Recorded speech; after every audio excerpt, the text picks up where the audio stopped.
We want to bring in Republican strategist and former Vivek Ramaswamy senior advisor Tricia McLaughlin, along with ABC News contributor and former progressive Senate candidate Christina Ramirez for more. Thank you both for being here. Tricia, we will start with you. So as we just heard, we talked about the former president appearing at that Pennsylvania McDonald's. The vice presidential candidate, Tim Walz, is taking credit for this appearance. He claims that he baited Trump, saying in his rallies he can't see Trump working a McFlurry machine.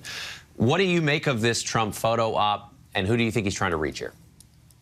That is the best, most brilliant bait ever taken. And I thought that was a great moment for Trump, especially when you're juxtaposed against the really closing argument by the Harris-Walz campaign, which is that Trump is bad, Trump is dangerous for democracy. Then you're seeing him interacting with, supporters and everyday people who he's frying up fries. He looks like a normal guy. He's kind of actually coasting on that vibes and virality that Harris was coasting on at the beginning. So I think that this was a good, lighthearted moment for Trump. He even looked like he was having fun with some of the press. He was saying he would give Kamala Harris for her birthday, which was yesterday, some fries. So I thought it was a very appealing moment for the former president.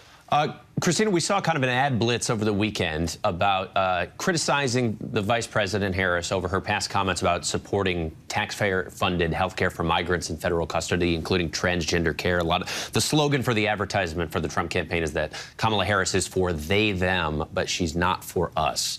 What's your response to that tack? And is Harris vulnerable on this issue? Look, I think when you talk about health care overall, the Trump campaign in the last debate said on the Affordable Care Act that he had concepts of a plan.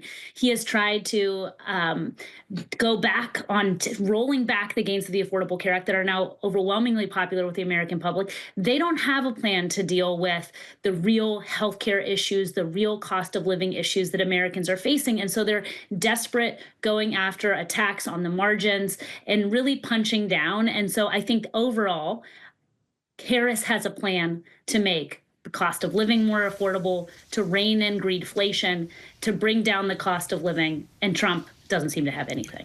Tricia, one of Trump's most prominent supporters is billionaire Elon Musk. He just released this pledge. He's going to be giving away $1 million a day to people who sign his super PAC's petitions.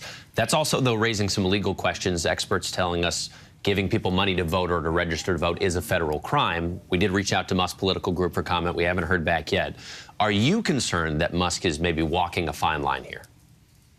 I'm sure as a billionaire, he has plenty of lawyers who he's discussed this ad nauseum with. So from the legal perspective, while I'm not a lawyer, I'm pretty sure this is quite buttoned up. But I think that this also brings the question of Mark Zuckerberg's efforts in 2020, which he put in hundreds of millions of dollars into similar efforts, but really on the Democrat side. So I think it's fair to ask these kind of questions, but I think we need to have scrutiny on both sides, not just for Republicans. And Christina, finally, the vice president did an interview with Reverend Al Sharpton. She talked about her support among black men, but she's essentially said she needs to earn the vote of everyone, regardless of their race or gender. What more does she need to do to earn these votes, particularly with key demographics? Well, it's clear that Harris is trying to earn the votes versus Trump and his supporting trying to buy the votes. I run the country's one of the largest voting rights organizations for young people. Buying a vote like this or trying to register for compensation is completely illegal.